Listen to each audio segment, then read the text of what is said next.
देख रहे हैं VS नेशन, आपका अपना Hindi news channel. VS nation में आपका एक बार फिर स्वागत है।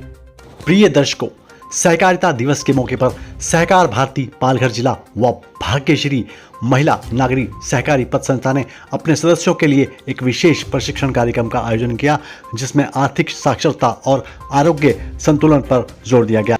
इस मौके पर अध्यक्षा भारती पवार ने क्या कुछ कहा, देखिए पूरी रिपोर्ट। बताइए मैडम, क्या आज प्रोग्राम है? नमस्कार। आज अंतर्राष्ट्रीय सहकारिता दिन है। उसकी हम भाग्यश्री महिला पत्र संस्था से मैं हमारी कार्यकारिणी सदस्य जो यहाँ उपलब्ध है उनकी तरफ से पूरे सब विश्व को सबको संदेश दे रहे हैं कि हैप्पी कोऑपरेटिव डेज। मतलब हम लोग सब सहकार में आए, सहकार बढ़ाए, अपना देश बढ़ाए, अपनी इकोनॉमी बढ़ाए और एक में के हाथ में हाथ डाल के हम लोग आगे जा सकते हैं। यही संदेश हम लोग देना चाहते हैं। हमारी ये महिला पत्र संस्था है, मतलब महिला क्रेडिट कोऑपरेटिव सोसाइटी है, जो महिलाओं के लिए ही काम कर रही है। यहाँ 100% एफर्ट्स हम महिलाओं के लिए ले रहे हैं। और इसी बारे में हमारी जानी मानी वसई की एक हस्ती हमारे साथ है, जो कि हमारे पत्र संस्था की सेक्रेटरी है, डॉक्टर प्रिया चाफेकर मैडम। वो भी आपसे शुभकामनाएं देना चाहती है। आज के दिन सबको शुभकामनाएं मेरी तरफ से और हमारी पतपेड़ी की तरफ से शुभकामनाएं। औरतों के लिए आर्थिक सक्षमता बहुत ज़रूरी है और यही हम लोग सबको बोलना चाहते हैं। अगर औरत आर्थिक दृष्टि से सक्षम हो जाएगी तो वो बहुत आगे चली जाएगी। धन्यवाद। और हमारे पास कई हिरकनियाँ हमारे साथ जुड़ी हुई है। उसमें से किरण जी भी आपको शुभकामनाएं देना चाहती हैं। नमस्कार। आज सहकार दिवस आहे आणि इस उपलक्ष्य में मैं सभी महिलाओं को या सभी देशवासियों को शुभकामनाएं देती हूँ कि सहकार्य ही शब्द ऐसा है जो एक दूसरे को सहकार्य करते हैं। और हमारी महिला सेवा, हमारी जो सेवा संस्था है जो सहकार करके महिलाओं को उद्योजिका बनाना चाहती हो, तो मी उद्योजिका होणारच, यही प्रोग्राम लेकर हम लोग आगे बढ़ रहे हैं फाइनेंशियली, और उन लोगों को बिजनेस नॉलेज देने के लिए उनको हेल्प कर रही है। इसी दिन का मौका उठाते हुए हमारे जो महिला सभासद है उनके लिए आज हमने प्रशिक्षण रखा है, क्योंकि अभी नारी तो सीख के आगे चली है, लेकिन उसको बहुत आगे बढ़ना चाहिए। देश के जो प्रगति में उनको सहभाग लेना हम लोग को सिखाना है। तो इसीलिए हम लोग आज एक नया सब्जेक्ट लेके सबके सामने आ रहे हैं। आर्थिक साक्षरता, इकोनॉमिकल ग्रोथ महिलाओं के थ्रू कैसे कर सकते हैं और देश को कैसे आगे बढ़ा सकते हैं, ये हमारी सोच हम आज हमारे सभासदों के सामने रख रहे हैं। समाज है आराध्य हमारा, सेवा है आराधना। समाज है आराध्य हमारा, सेवा है आराधना। भारत माता के वैभव हित, भारत माता के वैभव हित, सहकारिता की साधना, सहकारिता की साधना, सहकारिता की साधना, सहकारिता की साधना। समाज से ही संस्कृति की यह, समाज से ही संस्कृति की यह श्रेष्ठ धरोहर हमें मिली, श्रेष्ठ धरोहर हमें मिली। धन सामर्थ्य ज्ञान की पूंजी, धन सामर्थ्य ज्ञान की पूंजी समाज से ही हमें मिली, समाज से ही हमें मिली। यह समाज ऋण पूर्ण चुकाने, यह समाज ऋण पूर्ण चुकाने। जो आया सो बांटना, जो आया सो बांटना। भारत माता के वैभव हित, भारत माता के वैभव हित, सहकारिता की साधना, सहकारिता की साधना, सहकारिता की साधना, सहकार अवसर मिले सभी को, समान अवसर मिले सभी को, कोई भी न उपेक्षित हो, कोई भी न उपेक्षित हो, सभी स्वस्थ शिक्षित संस्कारित,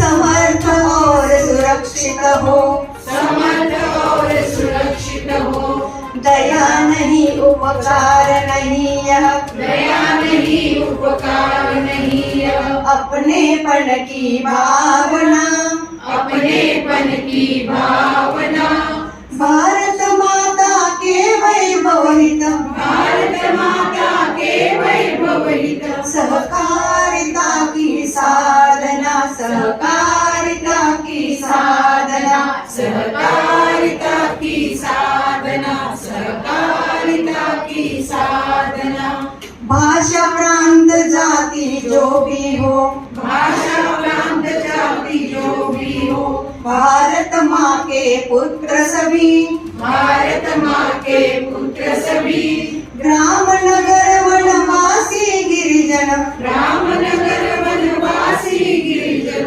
अपने तो है बंधु सभी, अपने तो है बंधु सभी, जनता के सुख में ही तो है, जनता के सुख में ही तो है, समाज सुख की धारणा, समाज सुख की धारणा, भारत माता के वैभव हित, भारत माता के वैभव हित, सहकारिता की साधना, सहकारिता की साधना, सहकारिता की साधना, सहकारिता की साधना, समाज है आराध्य हमारा, समाज है आराध्य हमारा, सेवा है आराधना, सेवा है आराधना, भारत माता के वैभव हित, भारत माता के वैभव हित,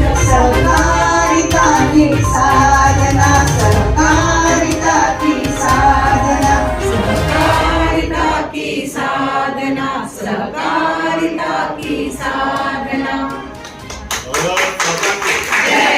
आपण सुरुवात कशी करायची, ते व्यवस्थित कसं चालवायचं आणि त्याचं पुढे लोकांपर्यंत आपण कसं पोहोचू, किती व्याप्ती वाढवायची, असं संपूर्ण देशभर ही संस्था कार्यरत असते आणि ह्या संस्थेचे ते तत्परतेने प्रत्येक वेळी काम करत असतात.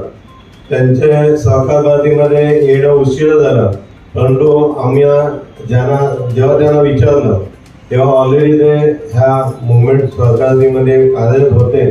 त्यांनी पालघर जिल्ह्यामध्ये वसई विरारमध्ये चांगल्या प्रकारे काम करत आहेत. त्यांच्या कार्यात माझ्या हार्दिक शुभेच्छा. तसंच आजचा जो कार्यक्रम आहे, जरी उपस्थिती कमी असेल तरी प्रातिनिधिक स्वरूपात जे जे आहेत त्यांच्या सर्वांचं मी हार्दिक स्वागत करतो. त्यांच्यासोबत त्यांचे पवारजी त्यांना नेहमीच सहकार्य करत असतात. आम्ही जेव्हा पण मिटिंगला येतो त्यांचं सहकार तत्वावर आम्ही जेव्हा मिटिंगला येतो त्यांच्याकडे तेव्हा फार आम्हाला त्यांचे म्हणजे सहकार मिळतो. म्हणजे प्रत्येक वेळी त्यांचं आम्हाला सहकार्य असते. त्यांचेही मी हार्दिक धन्यवाद म्हणतो. तसंच पतसंस्था आता आम्ही हे जे आपण कार्य करतोय पतसंस्थेसाठी करतो. सहकार भारतीचं जे काम आहे प्रत्येक क्षेत्रामध्ये आहे. मग ते डॉक्टर्स असोसिएशन असू द्या, पतसंस्थेसाठी वेगळं प्रशिक्षण असू द्या, इतर कोणत्याही पद्धतीने जे प्रशिक्षण देता येईल ते देत असते. तर पतसंस्था आपण जी निर्माण करतो अगदी बचत गटापासून आपण सुरुवात करतो. ती बचत गटाची सुरुवात आपण पतसंस्थेमध्ये रूपांतर करते. नंतर मल्टी स्टेट पतसंस्था असतात, म्हणजे एक पतसंस्था त्याची दुसरी शाखा आणि नंतर त्याचं रूपांतर बँकेत सुद्धा आपण थांबवता होऊ शकते. म्हणजे काही गोष्टी आपल्याला आर्थिक जर आपल्याला उन्नती करायची असेल तर पतसंस्थेला फार महत्व आहे. आणि त्यातल्या त्यात महिलांच्या पतसंस्था चालवायचं म्हणजे चांगलं काम आहे आणि जिकिरीचं पण काम आहे. आपण जे आज काम करत आहेत वसई सारख्या शहरात ते फार मोठं काम आहे.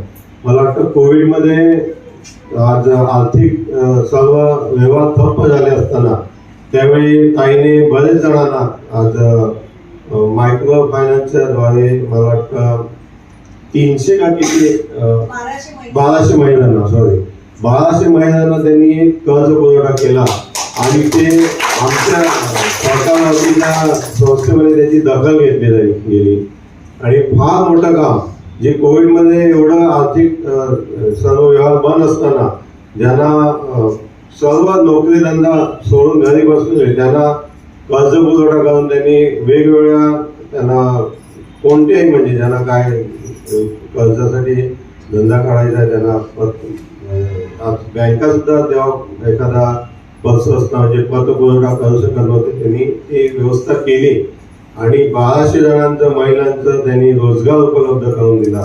त्याबद्दल विशेष आभार यांच्या आपल्या सहकार भारतीतर्फे. आणि ही गोष्ट आमच्या वरिष्ठांना माहिती पडली त्यानंतर त्यांचा सत्कारही झाला. मागे आम्ही आता ह्याला गेलेलो कोल्हापूरला तर त्यावेळी त्यांचा चांगल्या प्रकारे सत्कारही झाला. असे अनेक उपक्रम त्यांनी हाती घेऊन पतसंस्था चांगल्या पद्धतीने चालवलेले आहेत. मी सुद्धा एक पतसंस्थेचा अध्यक्ष म्हणून जबाबदारी आहे. आमची पतसंस्था काही जवळजवळ 18-19 वर्ष आज झाली. 15 कोटीचा आजचा त्यांचा टर्नओव्हर आहे आणि चांगल्या स्थितीमध्ये काम करत आहे. गावाची आपण बोलतो ना 10% व्याजदराने लोक महिन्याला पैसे द्यायचे, अगदी कर्ज पुरवठा द्यायचे पण त्याची पिळवणूक होत होती. जो कर्ज घेतो त्याची पिळवणूक होत होती ती आज थांबलेली आहे पतसंस्थेच्या माध्यमाने. असे अनेक उपक्रम आपण आजच्या घडीला उमरोळीमध्ये आपण घेतलेले आहेत. शाळेला आपण एक वर्ग बनवून दिला, इतर मंदिर आहेत त्यांना आपण दिला, म्हणजे इतर सामाजिक कार्य आपण चालू ठेवलेले आहे. जेव्हा आपण एखादं काम समाजासाठी करतो तेव्हा जर उत्स्फूर्तपणे आपण त्याला चांगलं आपण नेलं म्हणजे प्रशिक्षणाच्या माध्यमाने तर त्याची व्याप्ती वाढत जाते आणि ते समाजाला आपण त्याचं देणं लागतो आणि त्याची समाज एक आपले दायित्व म्हणून आपण समाजाचे काहीतरी आपण करायला पाहिजे. तर आपण असं पतसंस्थेच्या माध्यमाने आपण तर करत आहेत. आम्ही सुद्धा त्याचा धडा घेतलेला आहे आणि वसा घेतलेला आहे. आपणा सर्वांना आजच्या सहकार दिनाच्या पुन्हाच हार्दिक शुभेच्छा देतो आणि बोलावल्याबद्दल हार्दिक आभार. धन्यवाद. सहकार्य आणि सहकार एकच शब्द आहे. एक दुसऱ्यांना सहकार्य करून आपल्याला पुढे वाढायचं आहे आणि पुढे वाढताना भाग्यश्री पतसंस्था त्यांनी कसं लोकांच्या लाईफमध्ये बदलाव आणलेला आहे ते पण मी तुम्हाला थोडं सांगू इच्छिते. त्याचबरोबर उद्योजिका कसं घडायचं आणि काय तर त्याचं आम्ही कसं करणार आहे नियोजन तेही मी तुम्हाला थोडक्यात सांगणार आहे. तर आज भाग्यश्री पतसंस्था जेव्हा ही संकल्पना मॅडम आपण घेतली होती त्यावेळी ही फक्त महिलांची असावी असा आपला हा निर्णय होता आणि खरोखर त्यावेळी आम्ही 500 महिलांना घेऊन आपण याचं म्हणजे बेस तयार करून पतसंस्था तयार केलेली आहे. आणि आज सांगायला खरंच खूप म्हणजे बरं वाटतं आहे की आज आपण 1200 आपल्या महिला आहेत आपल्याबरोबर आणि अजून जोडणार आहे. लवकरात लवकर 10,000चा आकडा कसा होईल त्याच्यासाठी मॅडम मी खरंच प्रॉमिस करते तुम्हाला की आपण जास्तीत जास्त आपल्या ब्रांचेस वाढूया आणि महिलांना जोडूया. तर मी उद्योजिका होण्यासाठी आपला जो पाठ्यक्रम असणार आहे तो असा असणार आहे की जी उद्योजिका असणार आहे जर तिचं काही बिझनेस असेल तर तो कोणता बिझनेस चालू आहे, त्या बिझनेसचं रजिस्ट्रेशन झालेलं आहे का, त्या बिझनेसमध्ये तुमचा जे गोल्डन ट्रायंगल असतं हे आता कसं नवीन ऐकायला मिळालं ना गोल्डन ट्रायंगल. हे गोल्डन ट्रायंगल म्हणजे तुमचं माइंडसेट, तुमचं टूल सेट आणि तुमची स्किल सेट ह्या तिन्ही कसं जोडले जातात. इथे ऑलरेडी तुम्ही उद्योजिक आहात कारण तुम्ही लोन घेऊन आलेले आहेत पण ह्या बिझनेसला आपण हे गोल्डन ट्रायंगलचं जोड देऊन आपण कसं पुढे नेऊ किंवा आपलं इन्कम डबल होणारच त्याच्यावर आपण बोलणार आहोत. त्याचबरोबर आपले जे उद्योग आहेत त्यांचं व्यवस्थितरित्याने आपण फायलिंग कसं करायचं कारण बिझनेस नुसतं करणं हे गरजेचं असतं पण त्याच्याबरोबर त्याचे डॉक्युमेंट जर आपण क्लिअर केले डॉक्युमेंट असेल त्याची जी फाईल असते फाईलमध्ये प्रत्येक गोष्ट प्रत्येक रजिस्ट्रेशन त्याच्यामध्ये आपल्या बिझनेसचं असलं पाहिजे. ते आपण कसं घडवून घेऊ, म्हणजे नुसतं बोलूच नाही, पण मी त्या महिलांकडनं घडवून घेणार आहे. त्याचबरोबर मार्केटची 4 P's, मार्केट म्हणजे बिझनेस वाढवण्यासाठी जे 4 P म्हणजे प्रमोशन युअर प्राइस, त्याला आपण प्रॅक्टिकली आपल्या बिझनेस बरोबर कसं करणार आहोत त्याच्यावर आपण वर्कआउट करणार आहोत. त्याचबरोबर उद्योगाला लागणारे 6C, सी मध्ये भरपूर आहे. विटामिन सीच नाहीये, पण आपल्या बिझनेसला देणारी ही विटामिन सी आहे. ते कसं असतं, कसं, आणि ते प्रॅक्टिकली केली जाणार आहे तुमच्या बरोबर. त्याचबरोबर उद्योगला वाढवण्यासाठी गव्हर्नमेंट लोन योजना आहे, काय काय आपण देऊ शकतो आपल्या भाग्यश्री पतसंस्था बरोबर, ते आपण करणार आहोत. त्याचबरोबर आपण याच्यामध्ये कच्चा माल कुठून घेतला जातो आणि आपला माल कुठे विकला जाईल, कसं स्वस्त केलं जातं, त्याचं प्राइसिंग, कॉस्टिंग, पॅकेजिंग कसं केलं जाणार आहे ते पण आपण घेणार आहोत. आणि ब्रँडिंग, महत्वाचं म्हणजे ब्रँडिंग. आज इथे मला माहिती आहे सीमाताई माझ्याबरोबर भरपूर वेळा काम करतात.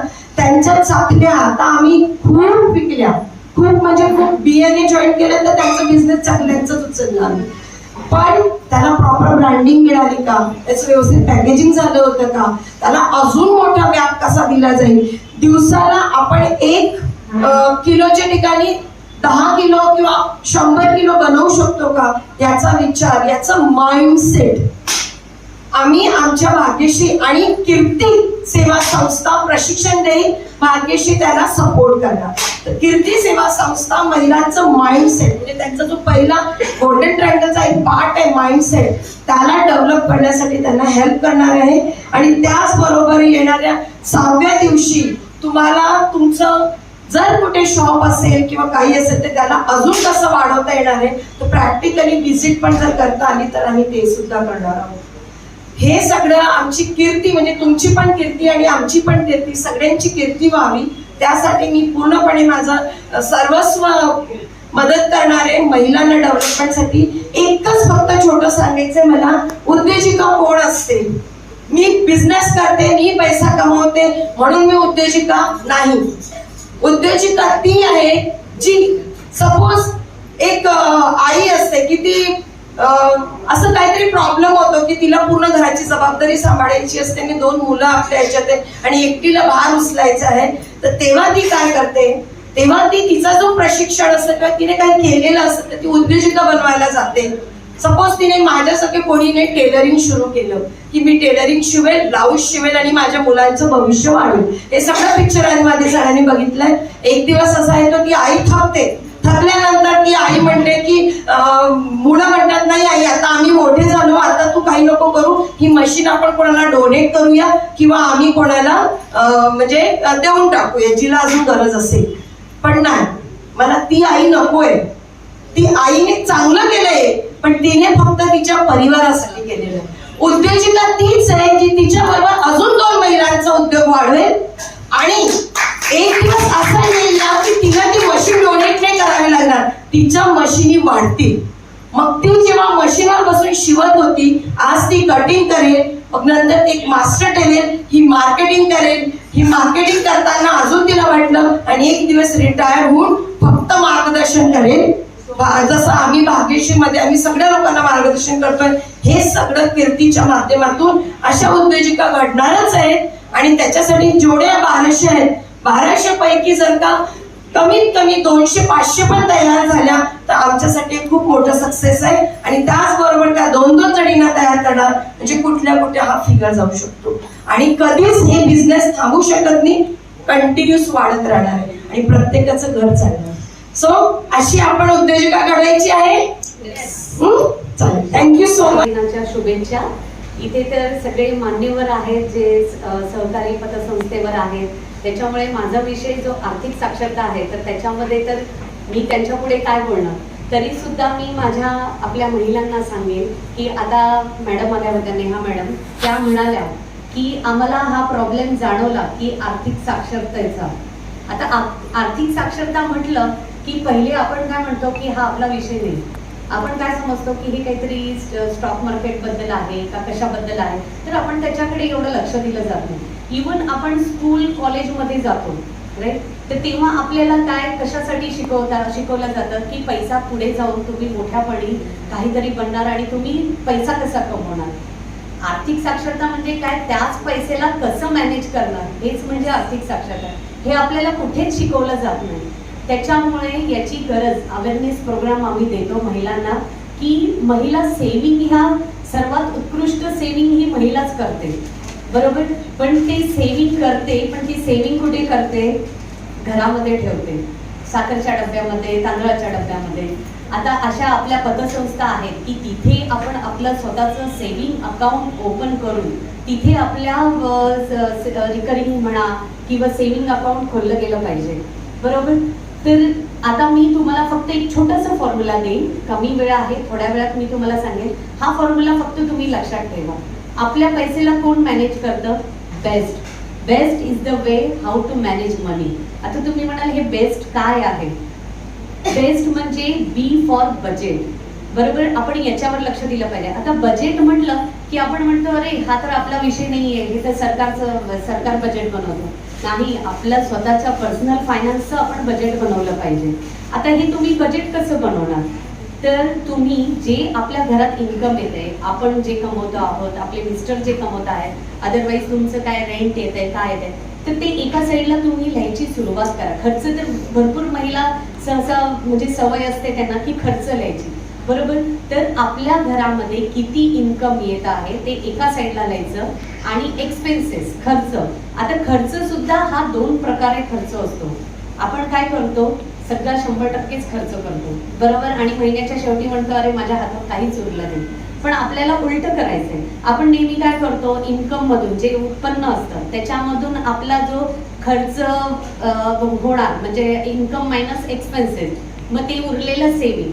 आपल्याला तसं नाही करायचंय. आपल्याला काय करायचंय, जे काही आपलं इन्कम आहे त्याच्यामधून पहिली 20% आपली सेविंग साईडला काढायची आणि मग उरलेल्या 80% हा आपला एक्सपेन्सेस केला पाहिजे. आता एक्सपेन्सेस मी म्हटलं की 2 प्रकार असतात एक्सपेन्सेसचे, जे इसेन्शियल एक्सपेन्सेस आणि नॉन इसेन्शियल एक्सपेन्सेस. म्हणजे इसेन्शियल एक्सपेन्सेस म्हणजे काय, नीड, की जी आपली जरूरत आहे, की आपल्याला मुलांची फीज भरायची, लाईट बिल भरायचंय, तुमची घरपट्टी, तुमचं किराणाचं सामान, हे सगळं आहे. हे तुमचं 50% इझिली होतं. आपलं हे 50% खर्च आपण तिथे करू शकतो. आणि जो नॉन इसेन्शियल एक्सपेन्सेस असतो, जो 30% जी इच्छा आपली असते, जे वॉन्ट आपण बोलतो, की ते आपण काय करतो, ते नेहमी आपण 50% करतो आणि म्हणून आपल्याकडे सेव्हिंग राहत नाही. तर तुम्ही जर रेग्युलरली तुमचा बजेट बनवला की इन्कम मधून माझा रेग्युलरवाला खर्च किती आहे, जो माझा जरूरतवाला खर्च 50% आणि 30% मला याच्यावरच भर द्यायची आहे. आता आपण म्हणतो की कधी कधी तुमच्याकडे साडी असते, पण कुठे लग्नाला जायचं असेल तर आपण काय करतो, त्यावेळी साडी असून सुद्धा नाही, तिने घेतली ना 5,000ची साडी तर मी का नको, तर आपण हे करतो. म्हणजे ही विचारलं मी असं नाही म्हणत आहे की तुम्ही एक आयुष्य आहे तर ते आनंदात जगलं पाहिजे, पण जर आपण असं बजेट बनवलं ना तर तुम्हाला कळेल की माझा खर्च किती होत आहे आणि मग ती 20% सेव्हिंग तुमची बरोबर राहणार आहे. तर हा जो बजेट आहे हा तुम्ही आठवड्याला, महिन्याला रेग्युलर बनवा. जर तुम्ही रेग्युलरली 3 महिने जर बनवलं तर तुम्हाला ऑटोमॅटिक ती सवय लागेल आणि मग तुम्हाला कळेल की माझी सेव्हिंग किती होते. तर हा झाला बेस्ट मधला बी फॉर बजेट. ई म्हणजे काय, इमर्जन्सी फंड. आता तुम्ही म्हणाला हा इमर्जन्सी फंड काय असतो, तो किती असला पाहिजे. इमर्जन्सी फंड म्हणजे जो आपल्या महिन्याचा खर्च असतो, जो म्हणजे आपला इसेन्शियल एक्सपेन्सेस असतो, की समज उदाहरण आपण धरू 10,000. ठीक आहे, जर तुमचा 10,000 आता नाही होत, पण आपण उदाहरण करू की 10,000 तुमचा महिन्याचा खर्च आहे, तर त्याचे 6 पट म्हणजे किती झाले, 60,000. ही तुमची फिक्स डिपॉझिट म्हणून तुम्ही ठेवू शकता. कारण का, आता तुम्ही सांगा, जर आता आपण बघितलं लॉकडाऊनमध्ये सगळं बंद होतं, सगळ्यांचे बिझनेस ठप्प झाले होते, लोक बाहेर कामधंद्याला जाऊ शकत नव्हते, तर त्यावेळी हा जर तुमचा इमर्जन्सी फंड तुमच्या जवळ असता तर 6 महिने तुम्ही इझिली सर्व्हाइव्ह करू शकला असता, बरोबर. तर त्याच्यामुळे जो आपला खर्च आहे त्याच्या 6 पट ही तुमची फिक्स डिपॉझिट असली पाहिजे. ती तुम्ही तुमच्या भाग्यश्री पतसंस्थेमध्ये ठेवू शकता, की जेणेकरून 1 दिवसामध्ये तुम्ही ती काढून म्हणजे तुम्हाला यूज होऊ शकतं. जर कधी कोणाची नोकरी गेली, काय गेले, तर हा इमर्जन्सी फंड त्यावेळी आपल्याला खूप उपयोगात ठरतो. तसंच इमर्जन्सी, आता इमर्जन्सी हा फंड झाला. इमर्जन्सी जसं आनंद सांगून येत नाही तसं दुःख सुद्धा सांगून येत नाही. तर आपण काय करतो, आपलं इन्शुरन्स काढत नाही कधी. इन्शुरन्सचे पण 2 प्रकार असतात, मेडिक्लेम आणि आपलं लाईफ इन्शुरन्स. लोक काय करतात, आता समज कधी काय झालं तर त्यावेळी आपण काय करतो, जी आपली सेव्हिंग असते, जी तुम्ही 15-20 वर्षापासून जमवलेली असते, इन्शुरन्स नसल्याने त्यावेळी तुम्ही ते डिपॉझिट करतात हॉस्पिटलमध्ये. मग काय होतं, त्यावेळी तुमची सगळी सेव्हिंग काय होते, संपते. मग पुढे काय, तर म्हणून इन्शुरन्स असणं खूप गरजेचं आहे. आणि गव्हर्नमेंटचे आहेत ना भरपूर स्कीम आहे. आपण म्हणतो की हा प्रीमियम द्यायला मला कुठे काय होतं, आपण सगळ्याचा इन्शुरन्स काढतो, गाडीचा इन्शुरन्स काढतो, घराचा इन्शुरन्स काढतो, पण आपल्या स्वतःचं हेल्थचं काय, तो जर असेल तरच चांगलं, तर त्याचा इन्शुरन्स आपण कधी काढत नाही. तर याच्यावर आपण विचार केला पाहिजे की इन्शुरन्स असणं किती गरजेचं आहे. हे सुद्धा तुमचं इमर्जन्सीमध्ये येतं. आता सेव्हिंग, एस फॉर सेव्हिंग, ठीक आहे. आता सेव्हिंग जसं मी सांगितलं तुम्हाला की 20% ही सेव्हिंग आपली साईडला असलीच पाहिजे. आता आपण काय म्हणतो, सेव्हिंग हेच माझं इन्व्हेस्टमेंट. आपण हेच समजतो की अरे नाही, मी तर 4 लाख साईडला ठेवलेले आहेत, ही माझी सेव्हिंग आहे, हीच माझी इन्व्हेस्टमेंट आहे. पण तसं नाही, इन्व्हेस्टमेंट ही वेगळी असते. आता आपण बघतो की इन्फ्लेशन म्हणजे महागाई ही तुमची तशीच राहते का, नाही. महागाई ही दरवर्षी वाढत चालते, बरोबर 6-7%. मग तशी आपली सेव्हिंग वाढते का, नाही वाढत. मग ती आपण इन्व्हेस्टमेंट कसं केलं पाहिजे. इमर्जन्सी फंड तर आहे आपल्या साईडला, पण उरलेले पैसे जे म्हणजे समज आपण 2,000 साईडला काढत असू तर ते पूर्ण 2,000 तुम्ही एकाच ठिकाणी नका सेव्ह करू, त्याला प्रॉपर इन्व्हेस्टमेंट करा. तर त्याच्यासाठी तुम्ही तुमचं प्लॅन बनवा. त्याच्यासाठी तो प्लॅन कसा बनवणार, तुमचा शॉर्ट टर्म प्लॅन असला पाहिजे आणि long term plan. Short term plan म्हणजे काय, की जेणेकरून 6 महिने ते 5 वर्षापर्यंत लागणारा जो काही तुम्हाला पैसा आहे, समज कोणाला घरामध्ये इंटिरियर करायचं आहे किंवा कोणाला मुलाची कसली फीस 3 वर्षांनी भरायची असेल, तर त्याच्यासाठी शॉर्ट टर्म प्लॅन करून तुम्ही रिकरिंग वगैरे खोलू शकता आणि ते शॉर्ट टर्म प्लॅनमध्ये टाकू शकता. लॉंग टर्म प्लॅन काय, की जेव्हा तुम्हाला तुमच्या रिटायरमेंटचं प्लॅनिंग तुम्ही आत्तापासून केलं पाहिजे, तुमच्या मुलीचं लग्न करायचंय, मुलाचं शिक्षण करायचंय, तर त्यावेळी आपण काय करतो, हे सगळे पैसे एकाच याच्यामध्ये फिक्स डिपॉझिट करून किंवा घरामध्ये ठेवतो किंवा जागेमध्ये. मी असं नाही म्हणते की जागेमध्ये पैसे अडकवले पाहिजे, तुम्ही करा, पण त्याची प्रॉपर इन्व्हेस्टमेंट. मग त्यावेळी कसं आपण विचार केला पाहिजे की जर आता महागाई 6-7% वाढते, तर जर आता समज तुम्हाला कोणती गोष्ट 500 रुपयाला मिळते तर ती 4 वर्षांनी तुम्हाला 500 रुपयाला मिळेल का. उदाहरणार्थ आपण दुधाचंच घेऊया, पहिले 30 रुपये लिटर दूध मिळत होतं, आता तुम्ही 30 रुपये घेऊन जाल तर तुम्हाला दूध 1 लिटर मिळेल का, नाही मिळणार. म्हणजे काय, महाग आहे. मग त्याच्याबरोबर आपली पण इन्व्हेस्टमेंटची वाढली पाहिजे. तुम्ही 500 रुपयेच करा, तुम्ही आता 500 करतायत, पण त्याची व्हॅल्यू कशी वाढणार हे आपल्याला शिकलं गेलं पाहिजे.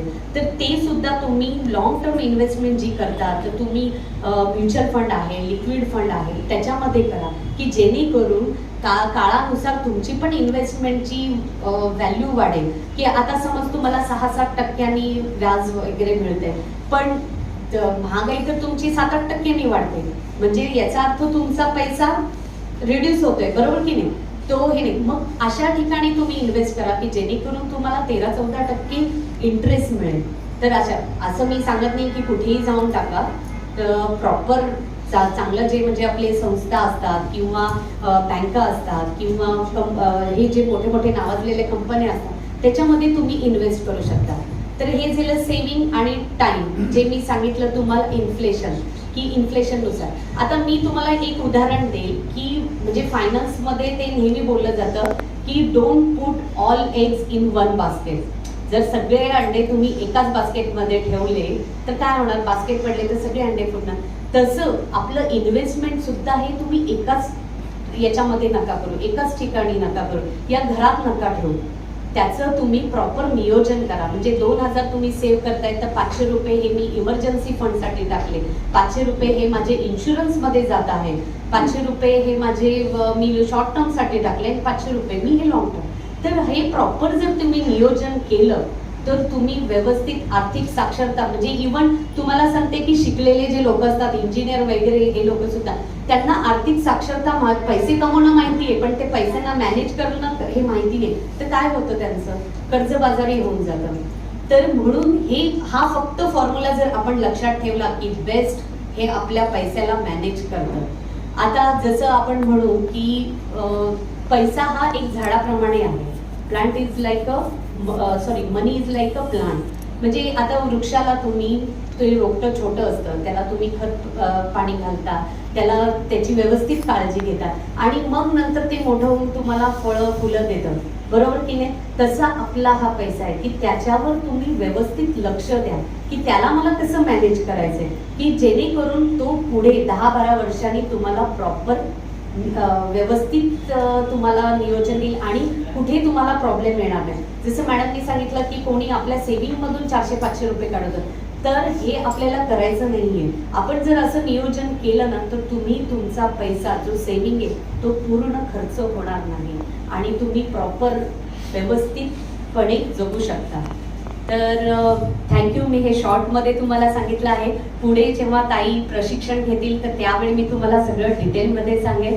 आणि थँक्यू भारती ताई की आज मला इकडे त्यांनी मान दिला आणि स्टेजवर बोलवलं. हे माझं फर्स्ट टाइम आहे आणि आज मी जी प्रेसिडेंट झाली आहे ती सुद्धा त्यांच्यामुळे. त्यांनी मला खूप फोर्स केला की नाही तुझ्यामध्ये ती कॅपॅसिटी आहे, तू करू शकते.